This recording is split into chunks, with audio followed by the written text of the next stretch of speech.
Huntsville, Alabama.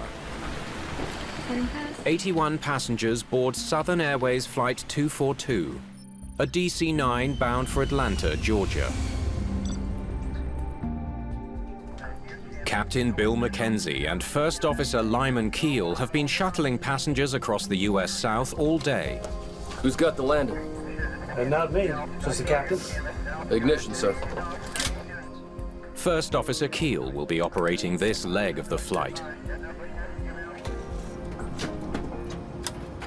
We had a 13 landing day, which was a lot of small stops, you know, about 20 or 30-minute legs in between. At 3:54 p.m., the DC-9 takes off into heavy rain. The short hop to Atlanta should take just 25 minutes. As Southern Airways 242 flies away from Huntsville, the weather deteriorates. The weather in the southeast in the United States can be very treacherous. High humidities, high temperatures are a prescription for thunderstorms. Southern Airways 242, I'm painting a line of weather which appears to be moderate to possibly heavy precipitation, starting about 5 miles ahead. Okay, we're in the rain right now. It doesn't look much heavier than what we're in right now, does it? It's not a solid mass, but it appears to be a little bit heavier than what you're in right now. The pilots use their onboard weather radar to navigate their course between two thunderheads. I believe right straight ahead. There. The next few miles is probably the best way we can go. Suddenly, hail the size of baseballs hammers the DC-9. The hail was probably the loudest noise I've ever heard. It sounded like I was in a metal barrel with someone throwing rocks at me.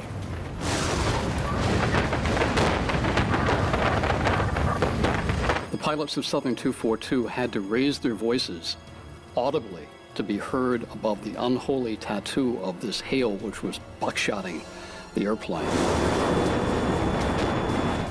I don't know how we get through here, Bill. I know. You're just gonna have to go out. Yeah, right across that bend. All clear left, approximately right now. I think we can cut across there. Then, the plane loses electrical power.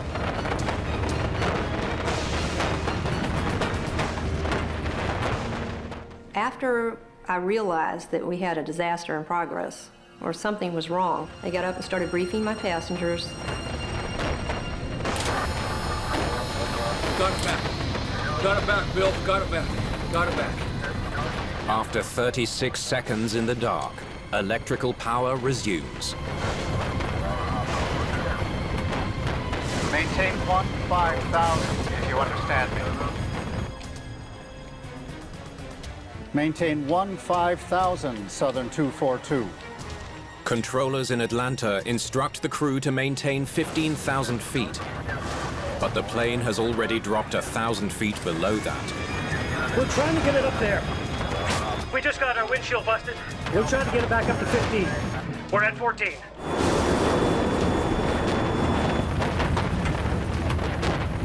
The engine was starting to make sounds like it was quitting.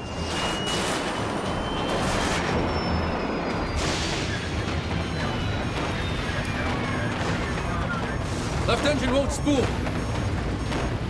Our left engine just cut out. My God. The other engine's going too. Got the other engine going too. Southern 242, say again. Stand by.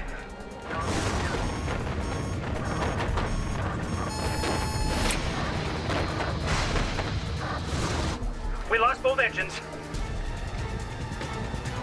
Both engines are now out. This DC-9 is a glider, and it's falling at 56 feet per second. They're at 14,000 feet. They don't have a lot of time. Get us a vector to a clear area, Atlanta. If Captain McKenzie is unable to restart the engines, the crew will be forced to make an emergency landing. I wasn't aware of what was going on around me. I was so focused on trying to figure out a way to save myself. I knew that sometimes the tail breaks off in an accident, and I felt the further back I could get, the better. Southern Airways 242 finally breaks through the storm clouds. Get those engines started. I realized I was in an emergency situation, and I felt like I was going to die, but I decided I would do everything I could to try to help my chances. I had previously collected some blankets and pillows and had gotten my leather jacket off the overhead rack. And I arranged those to make a nest as much as I could for myself. Southern Airways Flight 242 has lost too much altitude to make it to a runway. The pilots need to land the plane now. I'm picking out a clear field. Billy, you have to find me a highway. Let's get the next clear open field. No, Bill. See a highway over there. No cars. Keel decides to bring the plane down onto Georgia State Highway 92.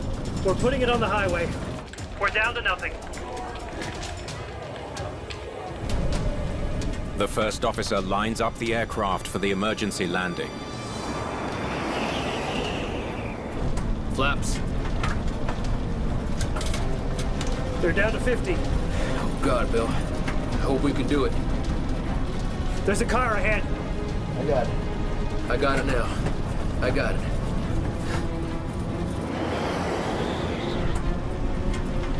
Brace for impact!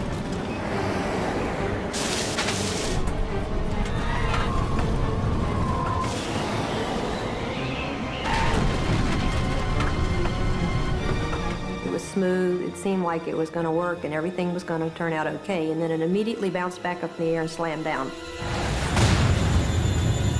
Before the plane completely stopped moving, there was fire blowing through the cabin.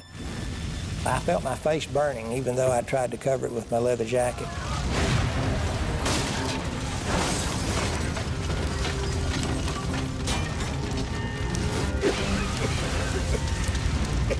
Come on, damn it. I got my seatbelt loose after a few tries and turned toward the rear of the airplane, and I saw a spot of light. I got up and ran for that light.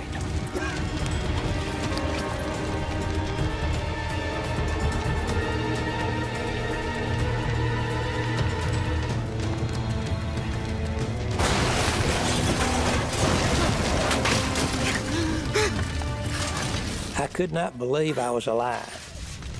I just could not believe it.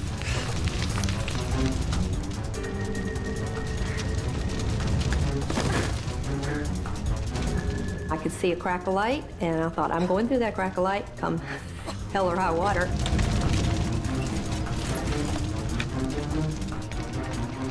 I'll remember to the day I died. Everything was on fire, trees burning and pieces of aircraft. It was unreal.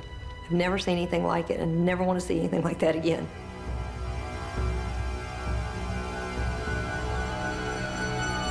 "72 people, including pilots Lyman Keel and Bill McKenzie, die in the crash of Southern Airways Flight 242. On the highway, a family of 7 is killed instantly when the passenger jet hit their car. Investigators from the National Transportation Safety Board arrive within hours of the accident. The two primary questions that needed to be answered by the board were what were the weather conditions and what caused both engines on a 2-engine airplane to flame out.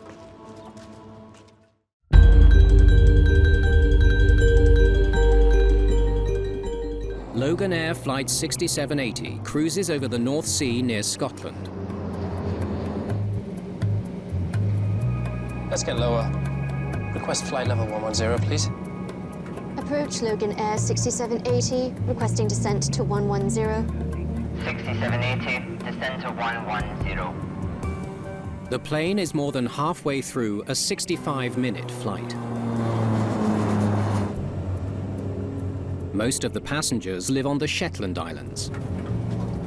The crew prepares the plane for the turbulence ahead. All right, let's get them buckled in back there.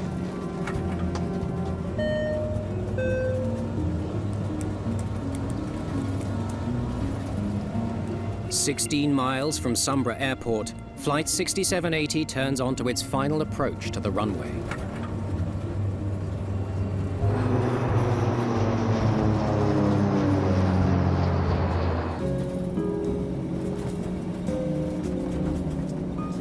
Take a look at that. I don't like it. There's some bad weather developing off the end of the runway. Approach, Logan 6780. There's a big storm cell on radar just off the runway. We might need to discontinue. 6780, roger. Let me know. All crews going into an airfield in these sorts of conditions will be wary of the thunderstorms activity around them. The pilots consider their options. How much fuel do we have left? 2,500 kilos. You want to head back to Aberdeen? Let's circle. Make another attempt. They abandoned the approach when they saw a lot of precipitation on their weather radar just ahead of them. Updrafts, downdrafts, wind shears, which are not predictable. So you better go around and wait or divert to another airport. Logan 6780, we're going to circle around, turning 180 for now. 6780. Understood. Maintain 2000. He obviously made the decision that at that time he would just turn away from the airfield and probably allow that weather to pass through and then have another approach.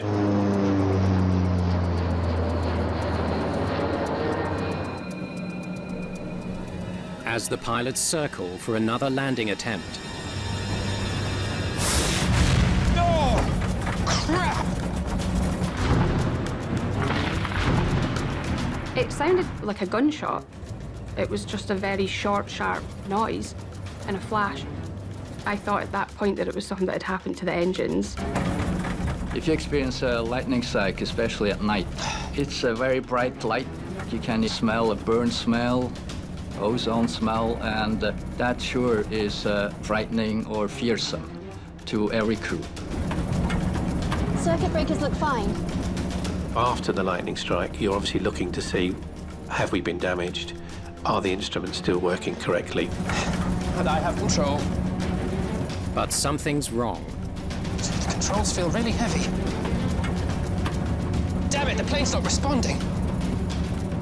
There must be a degree of panic will set in where the controls are just not responding. The plane isn't responding. Mayday, Mayday. This is Loganair 6780. We've been struck by lightning and are having control difficulties. Please clear the airspace. I knew that there was definitely something not right. I was terrified.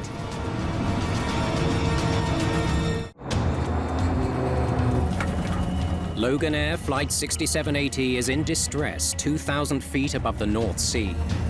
Mayday, Mayday, this is Loganair 6780. Please clear the airspace. 6780, copy. If you can, souls on board and fuel remaining. 33 souls on board. 2,500 kilograms of fuel. Copy. All options are available. Do you want to land or divert? Without knowing what's wrong with the plane. It's really fighting me. It's too risky to attempt landing in a storm at Sombra Airport. We should divert back to Aberdeen. Better conditions. Agreed. Aberdeen Airport is 190 miles away. Let's try climbing to 4,000. 6780, we're going to divert back to Aberdeen. Something's wrong. I can't get the plane to climb. How's your side? It's really heavy. Trim's not doing anything either. If you grab on the yoke and the airplane is not responding, they realize, hey, there's something wrong. We need to do something.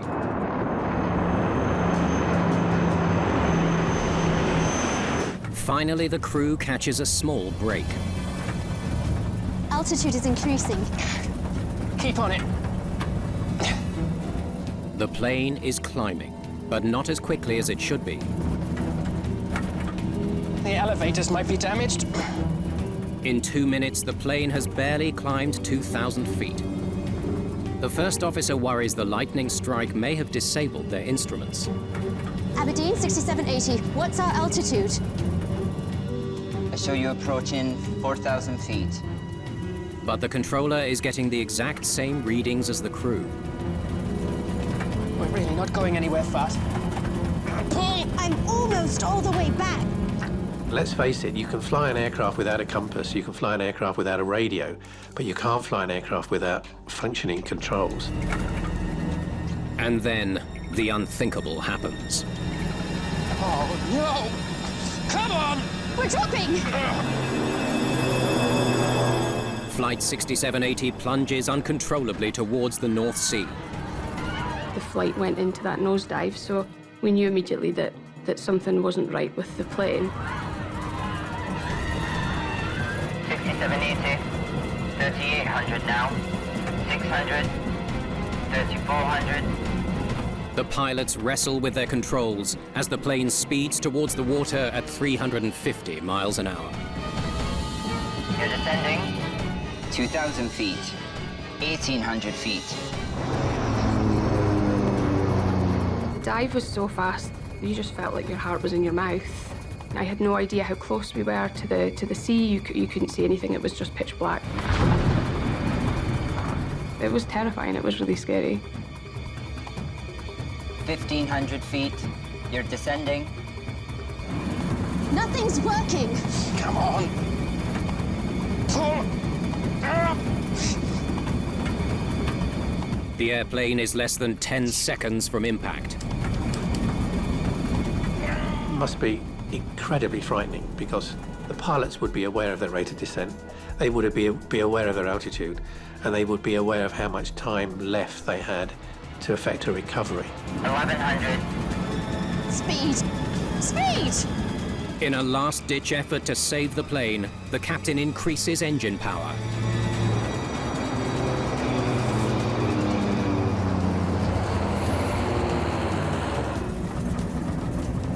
We're climbing. So increasing the power may increase the amount of airflow over the wings and give you a little bit more lift to allow the aircraft to pull out of its descent. We were traveling at such a speed that when the plane started pulling up again, it was a kind of a sensation of being on a roller coaster. It was definitely a relief to start climbing after that nose pitch. The pilots have avoided near catastrophe. But now they need to get their plane back to Aberdeen safely. In the moments after that, we had a period of just terrible turbulence, the worst turbulence I've ever experienced. The man behind me started vomiting. Everybody was the flight was quite quiet, though. It was kind of eerily quiet. Requesting flight level 240. 6780. Roger. Climb and maintain 240. The controls are working better now.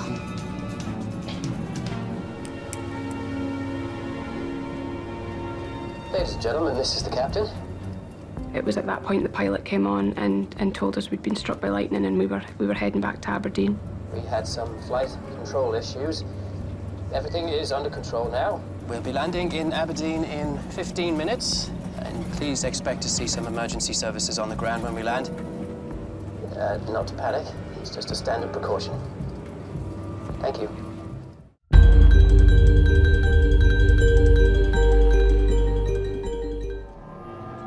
Just after midnight, Airways Flight 8250 is carrying a plane load of tourists and locals from Bogotá to the small Colombian island of San Andrés, an ocean playground in the Caribbean Sea.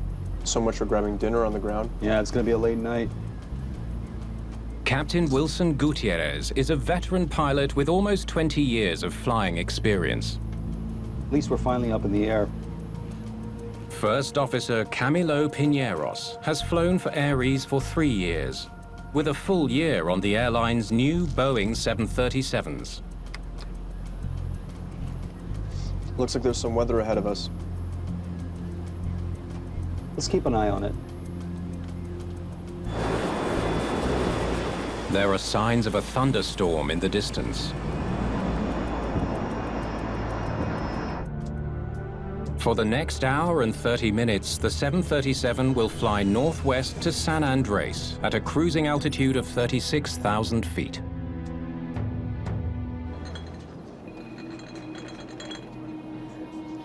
Passengers are restless after an unexpected 4-hour delay getting off the ground. We should be landing just before 2 a.m. Flight attendant Adriana Cardenas Medina is working hard to settle passengers, many heading to the small island for a holiday. The flight was running late because it was coming from Cali, and it was late due to poor weather. They said it was running 2 hours behind, but it actually ended up being twice that.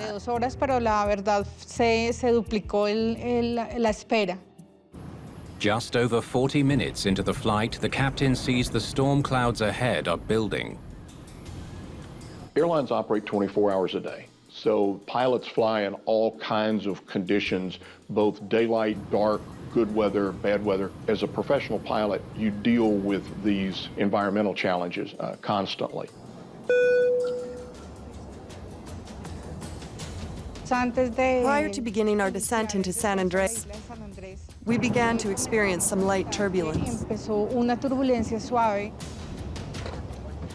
Ladies and gentlemen, please return to your seats and fasten your seatbelts.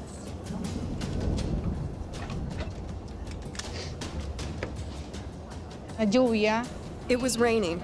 There was lightning, a lot of lightning, and the turbulence started to intensify.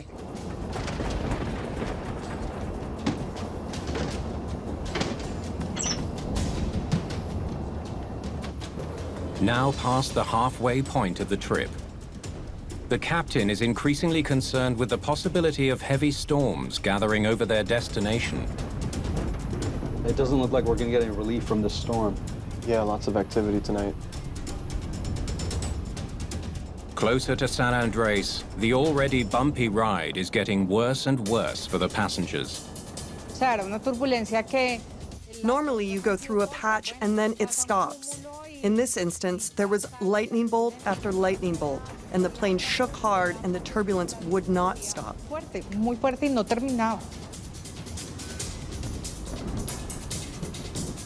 it out, Camilo. It's building all around the island. Can this bad weather be on San Andreas? Less than 20 minutes away from the airport, the weather on the ground appears to be changing rapidly. Get a report from San Andreas for me. Okay, I'll ask. The San Andres air traffic controller is also keeping a close eye on changes to the weather. San Andres, good morning. Ida City 250. Go ahead. We want to know how the weather is at the airport, please. Okay, Air City 250. Wind calm, visibility more than 10 kilometers, scattered clouds at 1,500 feet. There's some bad weather near the airfield, but right now there's no rain. Despite the turbulent weather along the way, conditions in San Andres seem to be much better. Air City 250, descend 3,000 feet, clear for approach, runway 06.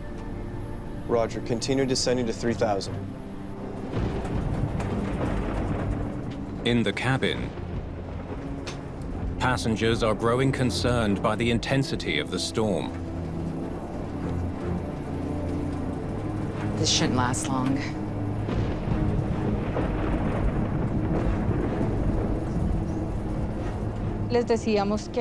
We told them that we were in an intense weather system and that we would be out of it shortly, but we never actually got out of it.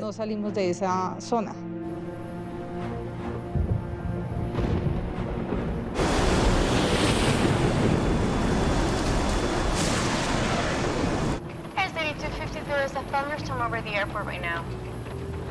Okay, Roger, thank you. Gear down. Air City 250, there's a little drizzle over the runway. A little what? Drizzle. Ah.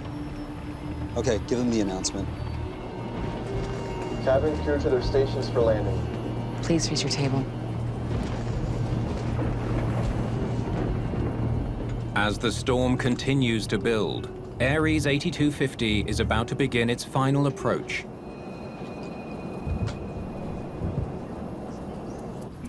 Okay, flaps 5. Wet runway, 3 on the auto brake. Let's leave it on 2. The crew configures the plane for landing.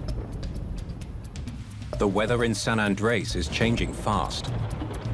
Air City 250, there's now heavy rain at the airfield and visibility reduced to 5 kilometers. Visibility down to 5 kilometers. Oh man, When you see particularly weather that's deteriorating, it causes you to be a little bit more cautious because the trend is not going in a positive direction. The rain became even more intense, the turbulence more intense, and the thunder was more frequent.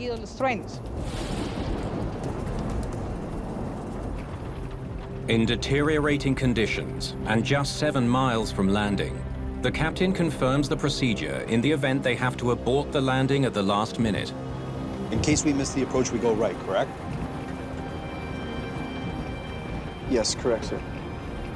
As you get closer to your destination and you start getting the latest weather, the thing that you're thinking about is, okay, how are we going to position the airplane to land in these conditions? And if we don't land, what are we going to do next? Only minutes away from landing, the pilots run through their final checks. Landing checklist. Speed brakes. Armed. Landing gear. Down. Flaps. 30. Checklist complete. We were about 5 minutes from landing. I started to see lights in the ocean from the island. But less than 2.5 minutes from touchdown, visibility has reduced dramatically. Here's 8250. Do you have the runway in sight? Negative. Not yet. Seconds later, Airfield in sight, runway in sight. IDIS 8250. the clouds over San Andres lift.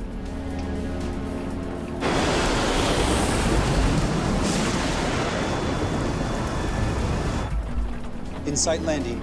Check, we're all set for landing. 500 feet from the ground, the crew spots the runway. The captain lines up his plane. Air 0250 winds at 60 degrees at 15 knots. Then the wind picks up. 50 knots, head on. In case of wind shear, we use maximum thrust for a go-around. Don't touch flaps or gear. Agreed, yes, sir. Caught in a sudden deluge, visibility decreases again. Look out, Captain. The first officer now realizes they are too low to make a safe landing. Can you make it? 20. Climb, Captain! The captain pulls back on his control column, but it's too late.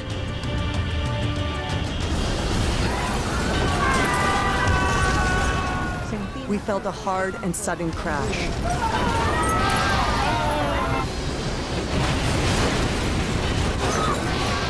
At 1:47 a.m., Airways 8250 slams into the ground, with 131 passengers and crew on board.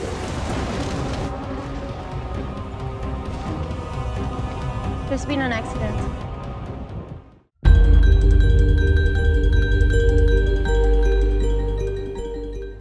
Continental Connection Flight 3407, operated by Loganair, is en route from Newark, New Jersey to Buffalo, New York. It's been a busy flight for Captain Marvin Renslow. He's providing guidance to a new first officer. 24-year-old Rebecca Shaw has been with the airline for just over a year. She must decide now if she wants to become a captain. I don't know what I want to do with the upgrade. If you stayed on the queue, obviously you're not making the captain rate. Right. But you may have a better quality of life with regards to buying a house, having a schedule. Shaw trained on the plane they're flying now, a Canadian-made Bombardier Q400.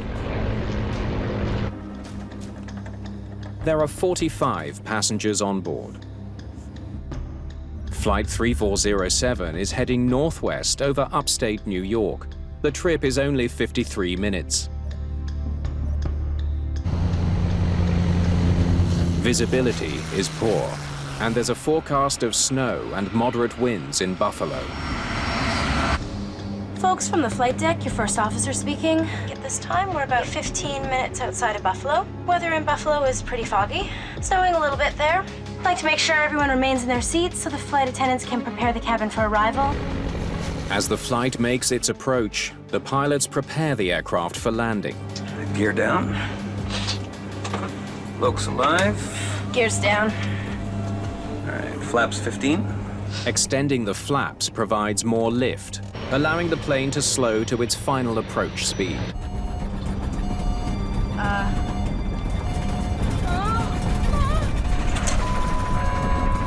Suddenly, the Q400 slips out of control. Captain Renslow struggles to contain his aircraft.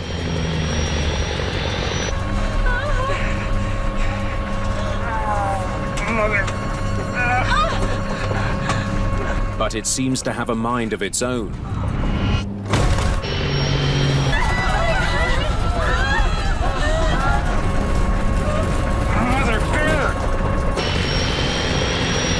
Should gear me up? It's too late. The plane is now in a stall, and Renslow can't recover. We're down.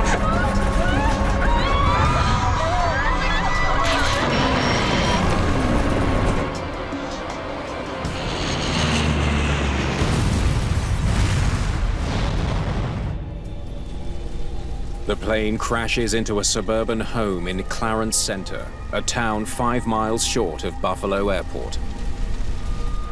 All 49 passengers and crew are killed on impact. One person on the ground also dies. The devastated house and downed plane are a blazing inferno. The height of it was just unbelievable. Obviously because of the fuel that was probably added to it, and the debris area was very large. It was a horrific sight. Firefighters work tirelessly through the night. The scene in the morning is one of utter devastation. Clint Crookshanks from the NTSB. Can I start poking around? Clint Crookshanks is one of the first investigators on the case. When we arrived on scene, there was a fire still burning. It turns out it was from a gas line that had been broken in the house. The firemen would put the fire out and it would reignite every couple of minutes. Investigators hope the flight's black boxes will provide answers. We were able to cut a hole in the side of the fuselage. Once we took the recorders out of the airplane, we put them on the jet and they were flown back to Washington, D.C. to our headquarters. At the NTSB labs in Washington, systems investigator Scott Warren analyzes the aircraft's cockpit voice recorder, or CVR, to determine if there are any indications of a problem in the cockpit. Is that ice on the windshield? He discovers that 6 minutes before the crash, the crew of Flight 3407 notices a buildup of ice on the aircraft. Got it on my side. You don't have yours? Oh, yeah. Oh, it's lots of ice. Ice can be a deadly threat to any airplane. If an aircraft has ice on it, it will have more drag on it, so it'll require more power to maintain a given airspeed. When ice accretes on a wing, it adds weight to the airplane, but most importantly, it changes the shape of the wing. And of course, it's the curved shape of the wing that actually creates the lift. So by changing the lift characteristics of the airplane, it makes it less able to fly. Flaps 15 before. The CVR reveals that only minutes after the crew detects ice, a device called the stick shaker goes off. It's a warning to pilots that the plane is losing airspeed. If they don't go faster, the plane will stall and fall out of the sky. Scott Warren knows the Q400 has a sophisticated de-icing system. To prevent ice accumulating, the plane has rubber bladders along the front of the wings called de-icing boots. A series of valves uses air from the engines to inflate the boots and crack the ice off the wing. Studying the flight data recorder, or FDR, will reveal whether the de-icing system was switched on.